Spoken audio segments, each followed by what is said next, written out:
And that kind of transitions me into the next thing I wanted to talk about the tournament, which was which one of these prospects in the tournament are we going to be looking for coming towards the NBA draft? And with Cade Cunningham being out, the next guy on that list that you want to be watching, tune in this morning to see, is Evan Mobley out of USC.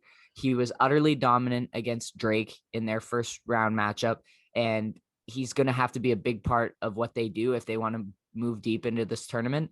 But he's a versatile, like two-way big. He blocks, he protects the rim really well, and he finishes lobs. He can operate out of the post. He can shoot the three, at least the college three ball. Really, really like great talent all over the place. And if you're, he looks like an even more polished version of James Wiseman.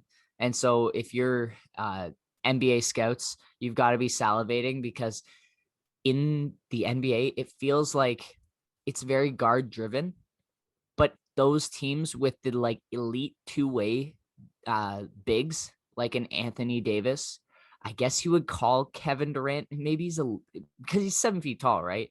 Guys like that, like a Giannis, those kind of hybrid bigs who can score and protect.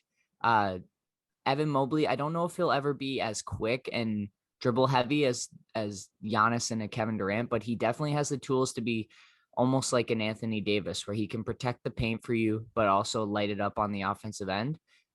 Obviously, that's a really high ceiling to project, but that is what scouts see when they look at what a guy like this, what his ceiling looks like. And I wouldn't say he'll be Anthony Davis, but that is just a good comparison when you're thinking the absolute highest end of what he could be. And so definitely tune in to watch Evan Mobley if you haven't yet. We've also got Jalen Suggs, who is going to be a top 5 pick out of Gonzaga. He leads that Bulldog team in terms of running their offense, and he's just super solid. He was a top tier quarterback prospect coming out of high school, and so he's got a boatload of athleticism. He attacks the rim. He's a great playmaker. Definitely is kind of one of those guys, feels like a Tyrese Halliburton in the fact that he is NBA ready right now, but I don't know if he'll ever be that top tier talent. So it's looking for those teams who are looking to compete right now, who feel like their roster is ahead of where everyone else thinks it is, and is looking for like an NBA ready guard to just plug and play.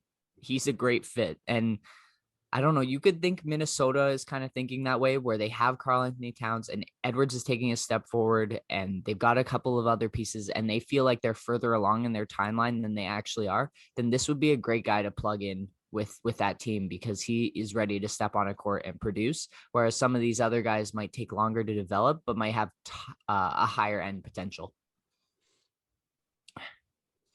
A lot of guys have already been dropped out of the tournament.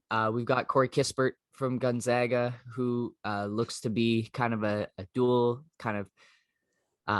threat guard, so can operate as point, but also can play off ball as a shooting guard. You've got Franz Wagner from Michigan, who is a two-way guard. He can shoot it well, and obviously because of his European background, he's got a flair and can make great passes out of that guard position. You've got Moses Moody, a wing out of Arkansas. Feels similar to like an Isaac Okoro type of player, or Patrick Williams, where they're like big bodied, they can defend. It'll just be what they can bring on the offensive side of the ball. And so a 3-and-D, maybe a little bit more type player who's really, really solid. Another guy who I'm really intrigued by is Scotty Barnes out of Florida State. He has been kind of almost like a triple-double machine for this team throughout the season. Has put up some like really weird stat lines with like 11 points, 10 rebounds, 10 assists, and 5 blocks or something like that. He's all over the place. He's super athletic, but he can pass the ball around well. Sometimes they'll run him at kind of the 4 in their offense, but he'll have the point guard duties. Just a really interesting body type. He's 6'9", 225. So great like body shape, body type, and the fact that he gives you a lot of those like hustle stats and does the right things on offense means that he can fit into a lot of team systems as a guy who just keeps the ball moving, but can provide you that like rebounding.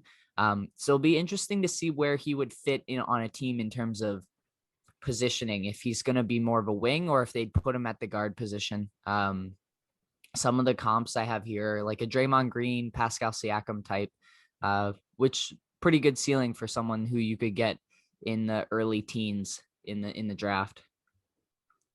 And then that is kind of it for guys who are still left in the tournament. Obviously, there are others who have already seen play, a lot of guards from Tennessee, Illinois, and then you've got, of course, Cade Cunningham at the top, who just got eliminated last night. But definitely keep those guys in mind. Primarily Mobley and Barnes are the two that I would, and I guess Jalen Suggs too are kind of the three that I would really highlight as people to watch moving forward in the tournament, especially Suggs, because he'll go deep.